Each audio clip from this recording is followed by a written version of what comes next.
Which spells should we use for different needs, and where can we find them? How can we learn to do everything correctly so that the ritual works? Thank you. Well, that is quite a vast question. And I hope you understand that there simply cannot be one clear, definite answer to it. First of all, this is because any ritual, spell, or rite, and anything of that sort, comes from a particular tradition.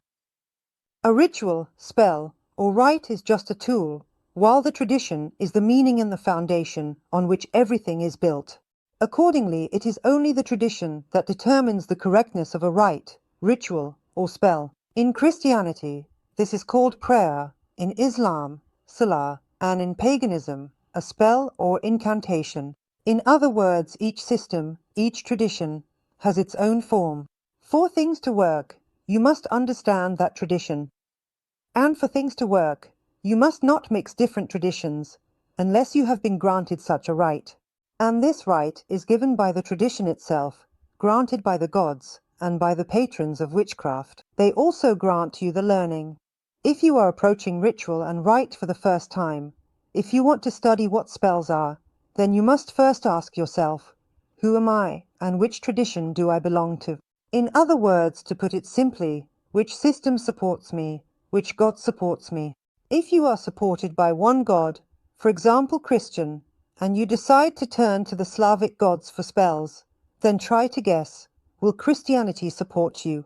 Will it give you strength, informational support, or a dedicated channel so that your words can take effect? No. Will the Slavic gods support you, seeing that you are a stranger? No. Moreover, most likely they will try to block your channels from every possible side. Because what is a spell? You must understand the mechanics of this process. There is a great program that shapes this reality. You want to make small, targeted changes in this program, for yourself, for a relative, or for a friend. It makes no difference. Why are these targeted changes needed? Because the great program does not consider the personal needs of your relative or friend. Therefore, you must add an additional program, a kind of patch. And this patch you create yourself. In the spellcasting tradition, this involves reciting a spell. In the prayer tradition, it involves reciting a prayer. This is how the tradition explains it, because in Christianity, we do nothing ourselves. We ask God to do it for us. He is the main developer of this program. He says, if you behave well, offer the sacrifice, pay what I require, then maybe I'll make some targeted changes to the program and consider your needs. Or maybe I won't. That's how it is. Everything depends on the algorithm. In paganism it is different, because the sorcerer does everything himself. For this, he must have a connection, a link between God and man, because man is the mediator between God and the earth. Thus he builds his consciousness as a mediator. That is, he programs this very connection, and through words, embeds the change that must occur in the larger program, so that it is reflected in the smaller program of reality. Here the sorcerer is the programmer. He himself writes the smaller program in order to integrate it into the system, and he needs the connection with the God in order to embed it. He knows where it goes. He only writes the program, gives it to his God, and says, here. Implement it, integrate it into reality.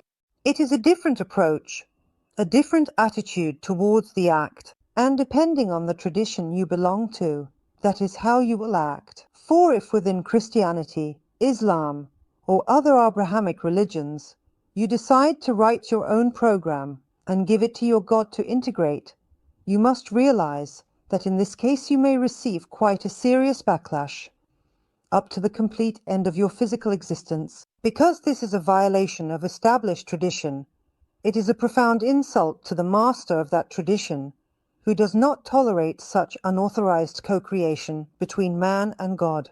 In Christianity and the Abrahamic religions in general, man is a servant, a worm, a lowly creature, with no rights whatsoever, unless God chooses to raise him above all others. You must understand that with such an attitude, with such a position in this system, no one will allow you to act as a co-creator. The same is true in paganism, but in a different way. There, man is never a worm, a servant, or a lowly creature. And if he tries to act as a supplicant, at best, he will simply get no response, and at worst, he will be cast aside. So first of all, answer this question for yourself. Everything depends on tradition. Tradition defines man's place and his rights. Accordingly, it grants certain possibilities and knowledge. I sincerely hope, colleague, that I have explained this as clearly as possible.